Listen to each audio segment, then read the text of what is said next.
Have you ever had a millionaire that really desperately needed your help? I did. Let me tell you about this guy. Let the rhythm hit.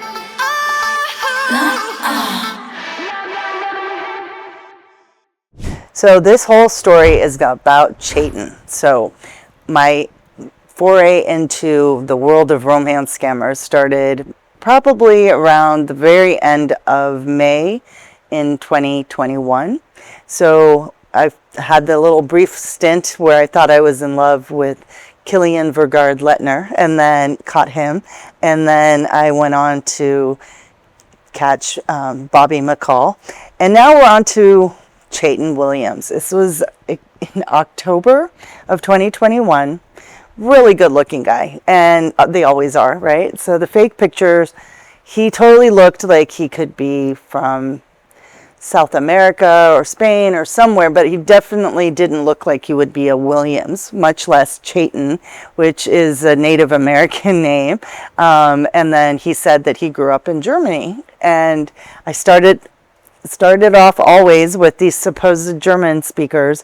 I took 9 years of German classes, so I always say sprechen Sie Deutsch, and like always try to see if we can at least communicate in German. And this dude, not even one word of German that he knew, even though he moved when he was like 10 or whatever.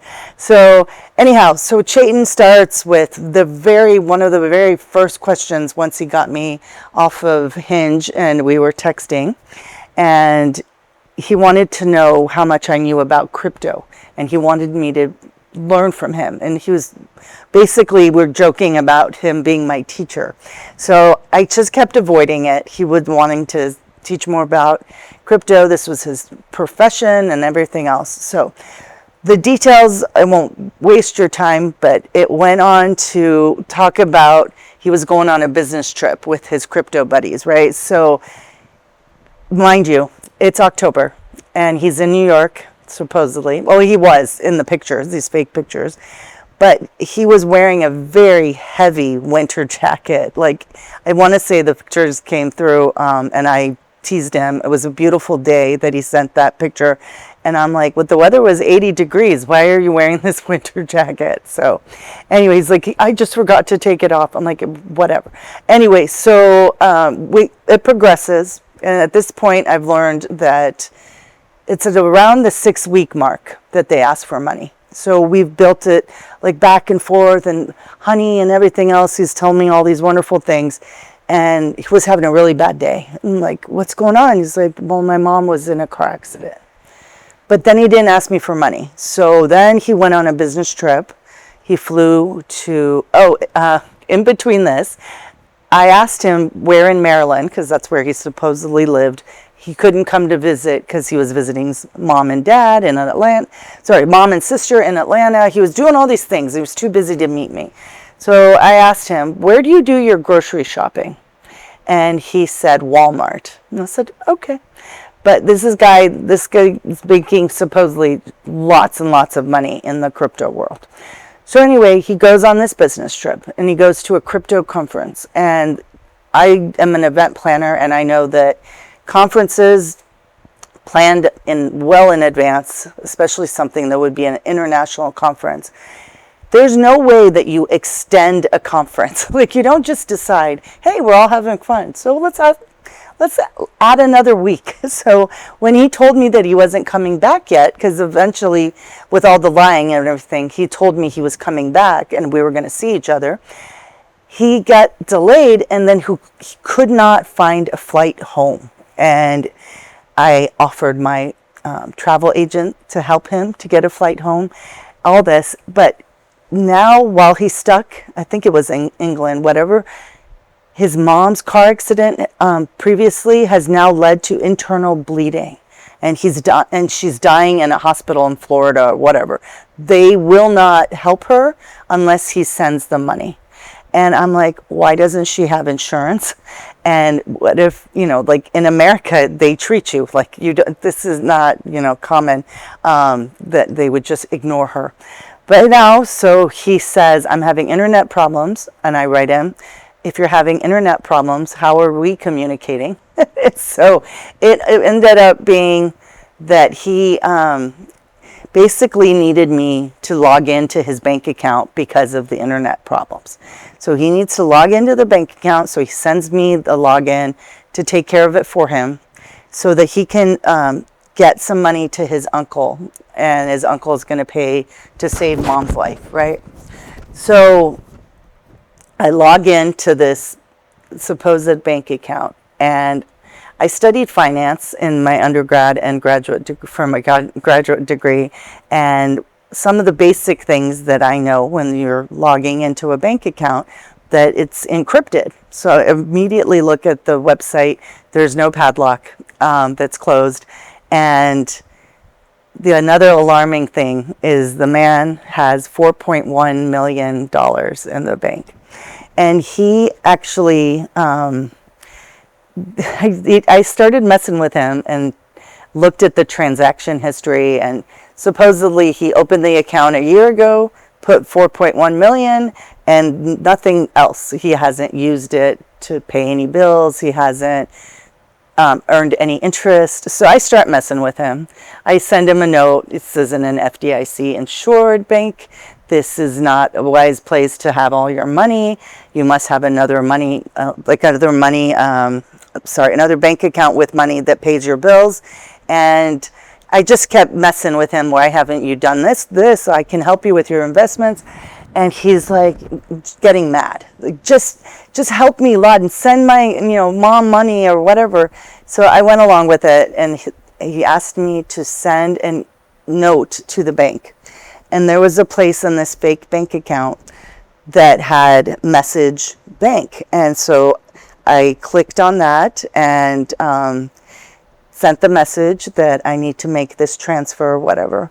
So then I wrote Chayton and said, hey, I went ahead and I emailed the bank. And then, of course, it wouldn't come back to me. I used his bank account, so any message from the bank would go to him. He hadn't thought this through, so once I noted that to him, he's like, can you send a new email from your bank account, or your email account, to the bank, copy their email address. I'm like, okay. So then I told him, go ahead and craft your response. And he goes, what do you mean, craft my response? I'm like, because he was clearly the one that was going to write me back. Anyway, the email I got back, not in the best English, very obvious that it's not a bank. I mean, I knew already, but again, confirmation that it was written by someone who is not a native English speaker. So the email says, if you want access to the money, you need to pay for the PIN to be released. So I only have to pay now, I think what is like $65,000 or something to release the PIN so that Chayton can now have access to send the money to his uncle. And so I started messing with him because that's all he wanted me to do, was to send that money, right? So I kept messing with him. I had been scheduled to get my breast reduction the following month, so I had to have a mammogram. So I sent him a picture from the doctor's office wearing my robe, getting ready to go to the mammogram and all this. And then I messed with him that I had something wrong with me. The doctor found a lump, and I was so scared I couldn't help.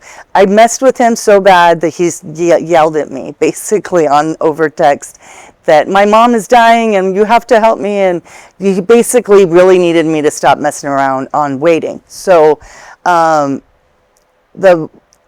one answer he said when I talked about like how I'm not going to be able to raise this money, but how am I also going to get paid? He said, well, you saw how much money I have in the bank. Once you send me this, then you can log in and take however much money you want out of the bank. What I realized is this might work with other women. And this is another reason at that point I hadn't thought about creating a podcast, but I had started thinking about sharing tips with just people that I met. Then I realized I have to share this knowledge, because to someone that maybe is not looking at everything would really think this man is a millionaire. And so I started messing with him like, hey, why don't you fly home? You have enough money, rent a private jet.